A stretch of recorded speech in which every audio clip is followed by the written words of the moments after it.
Hello, this is home science hard with राया। आज हम लोग पढ़ने वाले हैं वृद्धि ओम विकास, जो कि सभी एग्जाम के लिए इंपॉर्टेंट है। अगर आप टीचिंग एग्जाम कोई भी दे रहे हैं और वृद्धि ओम विकास सिलेबस में है तो आप पढ़ सकते हो। ओके, तो आइए स्टार्ट करते हैं। सबसे पहले कि वृद्धि के बारे में पढ़ेंगे, उसके बाद विकास के बारे में पढ़ेंगे। ठीक है, तो आइए देखते हैं। तो वृद्धि वृद्धि क्या है? वृद्धि एक ऐसी प्रक्रिया है जो कि गर्भावस्था से लेकर एक निश्चित समय तक चलती रहती है। जब बालक जो भ्रूण में आता है, मतलब गर्भावस्था की स्थिति में रहता है, तब से लेके वृद्धि होता है। और एक निश्चित समय कह सकते हैं कि किशोरावस्था तक चलने वाली प्रक्रिया है। कभी कभी किसी किसी मनोवैज्ञानिक ने कहा है कि प्रौढ़ावस्था तक चलने वाली प्रक्रिया है। ओके, तो क्या जाना हम लोगों ने कि वृद्धि जो है वह गर्भावस्था से लेकर एक निश्चित समय तक चलने वाली प्रक्रिया है। ठीक है, फिर नेक्स्ट है कि परिपक्वता के बाद रुकना। जो वृद्धि होती है वह एक समय, मतलब जब परिपक्वता आ जाती है तो उसके बाद रुक जाती है। तो यही कहना है कि गर्भावस्था से लेकर एक निश्चित समय का मतलब है कि परिपक्वता तक, तो परिपक्वता के बाद वह रुक जाती है। ठीक है, नेक्स्ट क्या है कि विकास का छोटा हिस्सा है जो वृद्धि है। सबसे पहले तो विकास ही आता है, विकास ही हमारे शरीर में सबसे पहले होता है, उसके बाद वृद्धि आती है। तो कहते हैं कि विकास जो है वह, वृद्धि जो है वह विकास का एक छोटा हिस्सा है, छोटा रूप है। ठीक है, और वृद्धि जो होता है वह मात्रात्मक परिवर्तन है। वृद्धि एक मात्रात्मक परिवर्तन है। और नेक्स्ट है कि शारीरिक परिवर्तन। वृद्धि सबसे ज़्यादा तो कह सकते हैं कि शारीरिक परिवर्तन है। इसमें शारीरिक परिवर्तन देखे जाते हैं, जैसे कि जो भी बालक है उसकी लंबाई, चौड़ाई, ऊंचाई, मोटा, पतला, जो भी शारीरिक परिवर्तन हो रहे हैं वह वृद्धि कहलाता है। ठीक है, और नेक्स्ट है कि विकास के अंतर्गत सम्मिलित होता है। जो वृद्धि होता है वह विकास के अंदर सम्मिलित होता है। ये क्वेश्चन आते हैं घुमा फिरा के कि वृद्धि विकास के अंदर सम्मिलित है कि विकास वृद्धि के अंदर सम्मिलित है। तो जो वृद्धि है वह विकास के अंदर सम्मिलित है।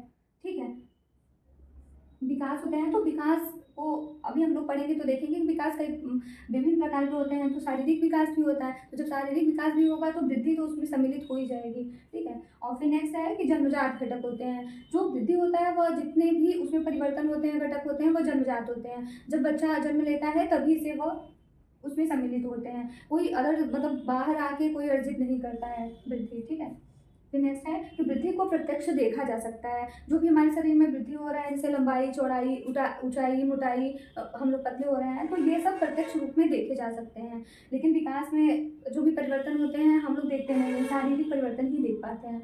ठीक है, तो हम लोगों ने क्या पढ़ा कि वृद्धि क्या है। एक तरीके से अगर पूछा जाए तो हम लोग एक लाइन में ऐसे सिक्वेंस में जवाब दे सकते हैं कि जो वृद्धि है वह गर्भावस्था से लेके एक निश्चित समय तक चलती है। कह सकते हैं कि परिपक्वता तक या किशोरावस्था तक चलने वाली प्रक्रिया है, एक सीमित प्रक्रिया है। ठीक है, और विकास का एक छोटा रूप है। जो वृद्धि है वह विकास का एक छोटा रूप है। और वृद्धि एक मात्रात्मक परिवर्तन है और वृद्धि एक शारीरिक परिवर्तन है। शरीर में परिवर्तन होते हैं, विकास के अंतर्गत सम्मिलित है। जो वृद्धि है वह विकास के अंतर्गत सम्मिलित है, न कि विकास वृद्धि के अंदर सम्मिलित है। ठीक है, और जो वृद्धि होता है वह जन्मजात घटक है और वृद्धि को प्रत्यक्ष रूप से देखा जा सकता है। ठीक है, इतना डिफिनेशन इसका था। आप लोग अगर इसको अच्छे से इतना ही याद करेंगे तो इसी टाइप से वृद्धि के क्वेश्चन बनते हैं। इसमें से पूछ लिया कि वृद्धि क्या है, तो वृद्धि एक मात्रात्मक है, न कि गुणात्मक है। ठीक है, तो आइए अब वृद्धि पढ़ लिया, हम लोग विकास देखते हैं।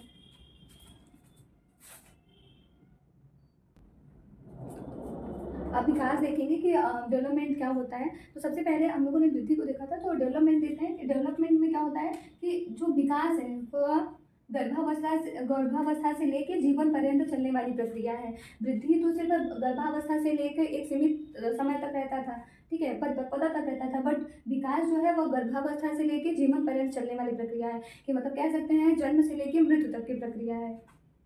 ठीक है, और फिर नेक्स्ट है कि अप्रत्यक्ष रूप से देखा जा सकता है। जो विकास होता है उसे प्रत्यक्ष हम लोग नहीं देख सकते, उसे अप्रत्यक्ष रूप में देखा जा सकता है। ठीक है, और नेक्स्ट है कि विकास गुणात्मक परिवर्तन होते हैं। जो विकास होता है वह गुणात्मक परिवर्तन होता है, इसे हम लोग माप नहीं सकते हैं, यह क्वालिटेटिव होता है।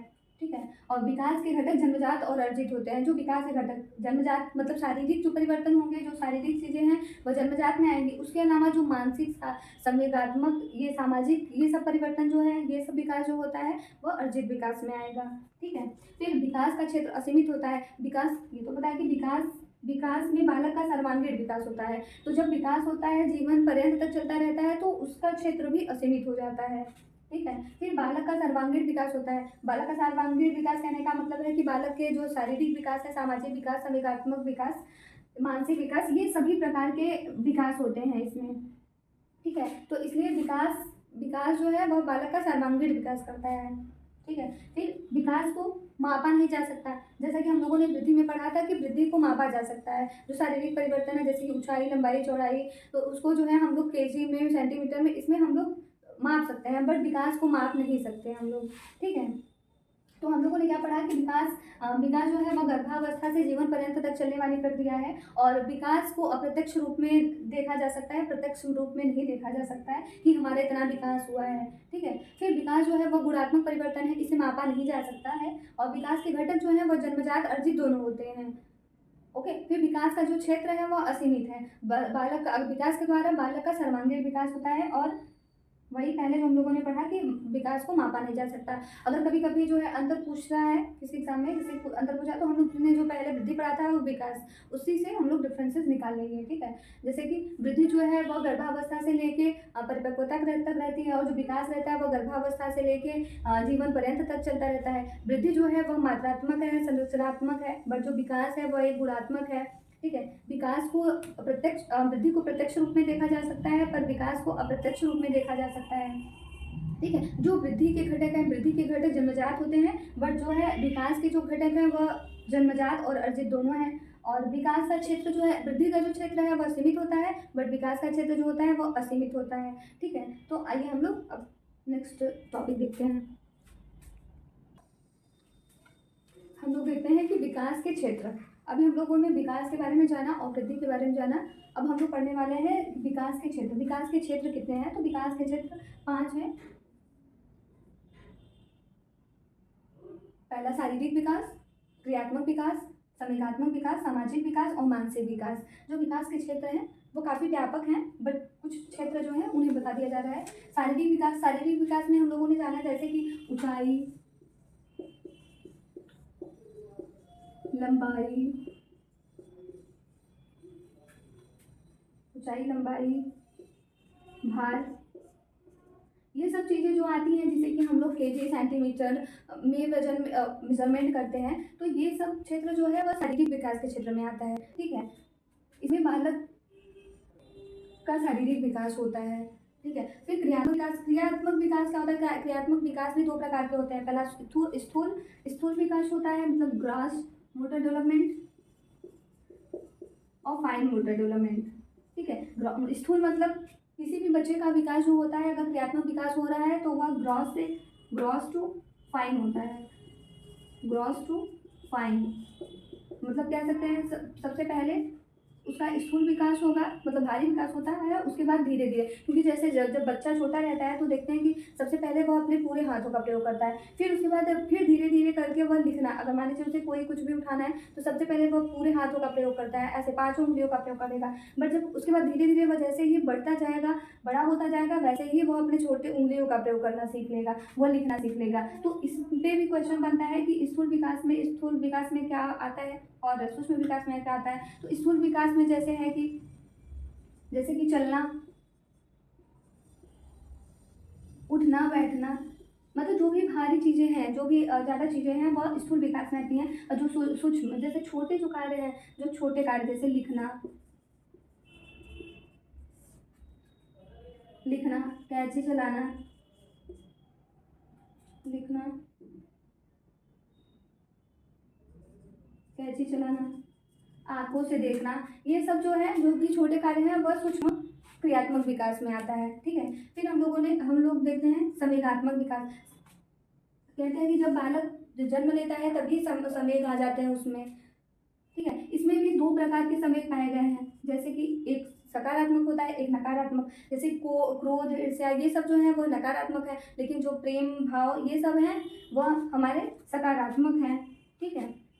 और फिर चौथा है सामाजिक विकास। सामाजिक विकास में जब बालक अपना जो है सामाजिक विकास करने लगता है, बाहर जैसे परिवार में, विद्यालय में, बाहर में, समाज में रहने लगता है, तो उसका भी सामाजिक विकास होता है, ठीक है। फिर मानसिक विकास, जब उसका मेंटली डेवलपमेंट हो जाता है तो मानसिक विकास होता है, ठीक है। तो हम लोगों ने क्या पढ़ा कि विकास के क्षेत्र कितने होते हैं? शारीरिक विकास, क्रियात्मक विकास, संवेगात्मक विकास, सामाजिक विकास और मानसिक विकास, ठीक है। तो इसमें मेनली ऐसे क्वेश्चन इसमें पूछे नहीं जाते हैं, बट हम लोगों ने देखा है कि क्षेत्र व्यापक तौर से क्षेत्र हैं, बट कुछ क्षेत्र हम लोगों ने देख लिया। इसमें से क्रियात्मक विकास का आता है कि क्रियात्मक विकास कितने प्रकार का होता है, तो दो, स्थूल और सूक्ष्म। स्थूल में जैसे कि भारी कार्य जो होते हैं, भारी चीज़ें होती हैं वो होता है। सूक्ष्म में आता है अधिकतर कि सूक्ष्म विकास क्या कहलाता है, तो लिखना अधिकतर पूछा गया है क्वेश्चन में। तो लिखना या तो फिसलना, आंखों से देखना, ये सब सूक्ष्म विकास है, सूक्ष्म क्रियात्मक विकास। ओके, अब देखते हैं हम लोग विकास को प्रभावित करने वाले तत्व जो हैं कि विकास को क्या क्या प्रभावित करता है।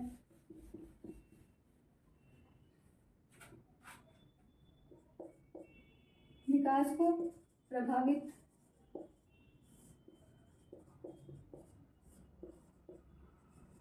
करने वाले कारक।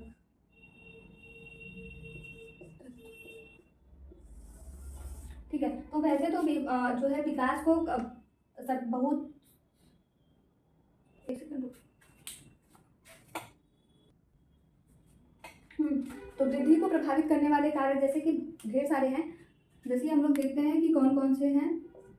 तो सबसे पहले पोषण भी जो है प्रभावित करता है। जब किसी भी बालक का पोषण सही नहीं रहेगा तो उसका कोई भी विकास, मतलब कुछ जैसे शारीरिक विकास है वो भी रुक जाएगा। मानसिक, अगर शारीरिक विकास रुका है तो वह, अगर मान लीजिए छोटा है, बड़ा है, तो भी उसका जो है विकास थोड़ा रुक जाएगा।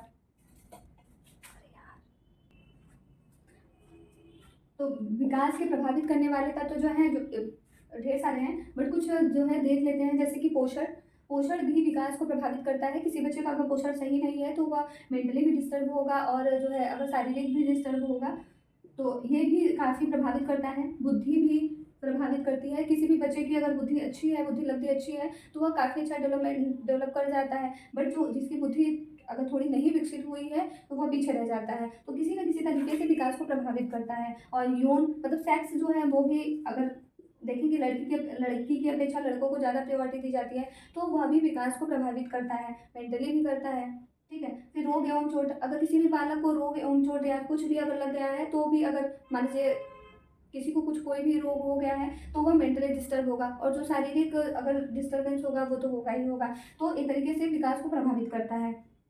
और पास पड़ोस, परिवार, विद्यालय, जो पास पड़ोस हैं वो भी सामाजिक तौर पे जो है प्रभावित करते हैं। परिवार का तो सबसे बड़ा रोल है बालक के लिए। ठीक है, और विद्यालय भी, तो इन लोगों से, इससे भी प्रभावित होता है विकास। और वातावरण, सबसे ज़्यादा तो वातावरण ही हमारे विकास को प्रभावित करता है।